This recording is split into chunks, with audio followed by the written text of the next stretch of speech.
Welcome back. He launched his career in the UK with the acclaimed debut album, The Rhyme Book, from which we're actually listening to a track right now. In a very short time, Blitzkrieg has literally blitzed his way to the BBC network's top 10 and nominations at the UK Asian Music Awards.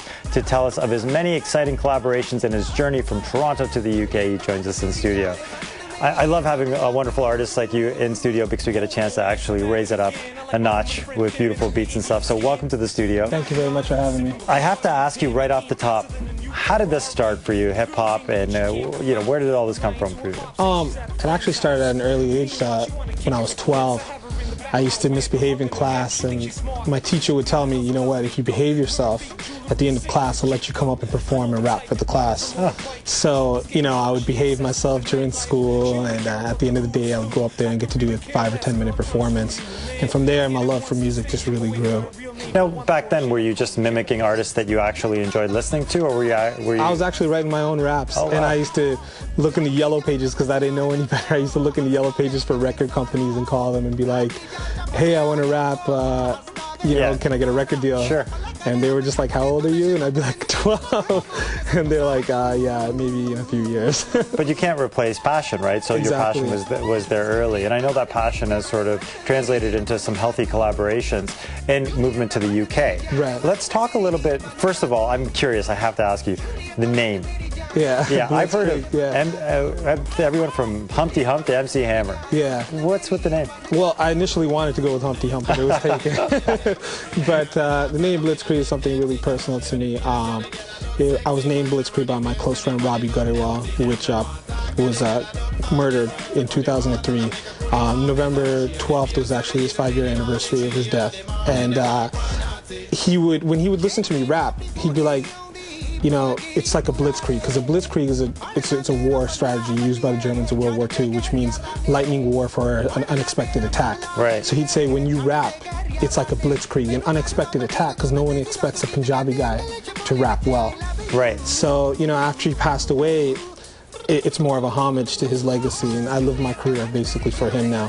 Right, and if I'm not mistaken, it's also the metaphor used for a blitz in football. Exactly. Right, yeah. So, an unexpected attack. Yeah, that's very interesting. So it is unexpected, but what's more so unexpected, I think, from our Toronto-centric point of view is that you're actually doing very well, more so in the UK. Yeah. What is that all about, really? I mean, I find it's in all genres, not just limited to Desi music. Mm-hmm. Canada's always been a culture where traditionally artists have to leave to gain their success. And in return, they become more popular in Canada, the more popular they get, overseas. Sure. So you got a lot of amazing homegrown talent, such as Karen David, Roach Killer, myself, Cat Eyes, even Russell Peters. A lot of people initially had to leave Toronto. Right. It's kind of sad, but we're definitely representing for Canada worldwide. Sure, and some people say Toronto has the humbling experience, but it does, yeah. You want to feel like a star, you go and you actually show that you have talent in other cities and other countries. Yeah. I do want to ask what the scene is like in the UK. I know that there was a time period in the early 90s where it felt like no one could go wrong in the UK, but what is the scene really like for an artist like yourself there? Well, it's definitely growing.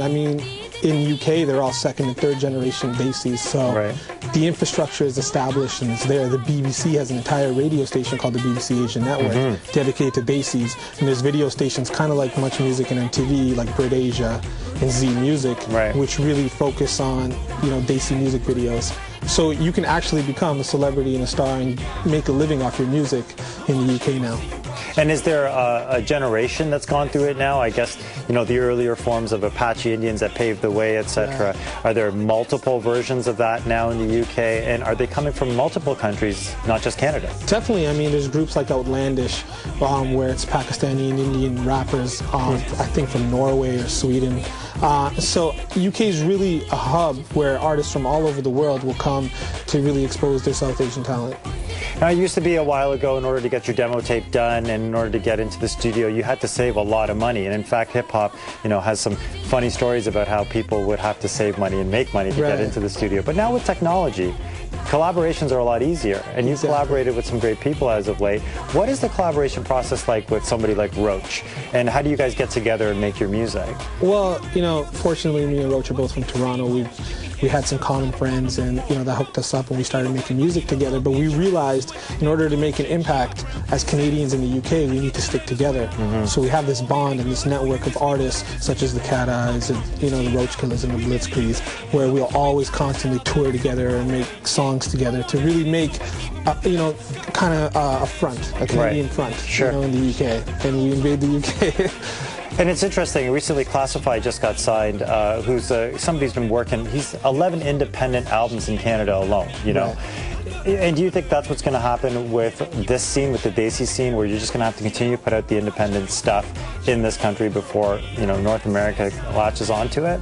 I think so. I mean, I think we are the innovators in North America, our generation, whereas in UK, once again, they did it generations ago, where you had the Apache Indians and the Punjabi by Natures really doing it and paving the way for artists such as ourselves.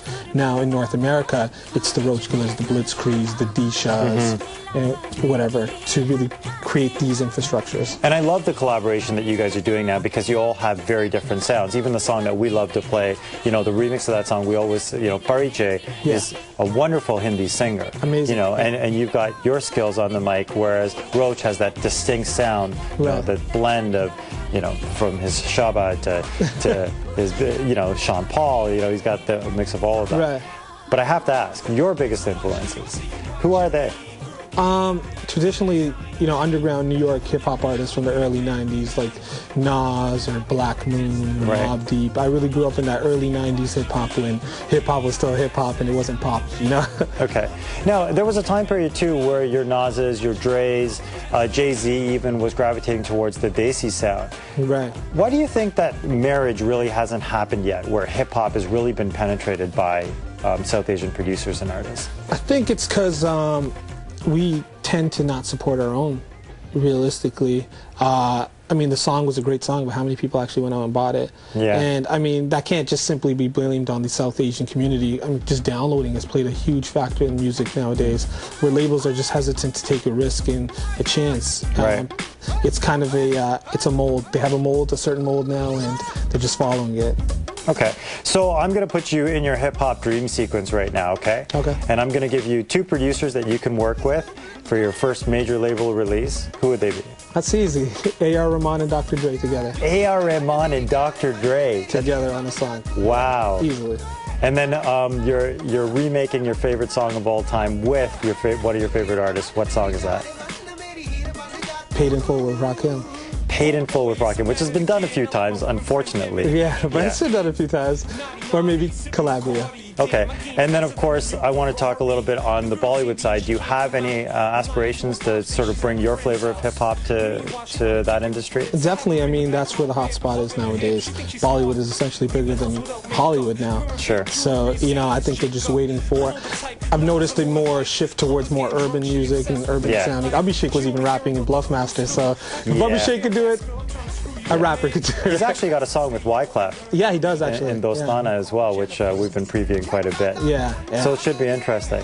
So we're looking out for a collaboration with you and Nas and with Dr. Dre and A.R. Rahman producing. Because those are the goals I want artists in Toronto, etc., to set, because I know that you guys have the skills to make it happen. Thank you very much. So good luck with it. What's the website again? GetBlitz.com. www.getblitz.com. GetBlitz.com. I don't know if I should be endorsing people to GetBlitz.com, but in this one show we will. So GetBlitz.com, find out more where you can check out the music, and please support the talent, because we definitely will. Exactly. Buy the album, The Rhyme Book. Download it, bootleg it. Just as long as you get the music. Don't tell people to bootleg it, man. Okay, anyway, congratulations and thanks again. Please come back anytime and send us your stuff, because we'd love to promote it. That's great. Thank you. Bollywood Boulevard continues with Geetika after the break, so please stay with us.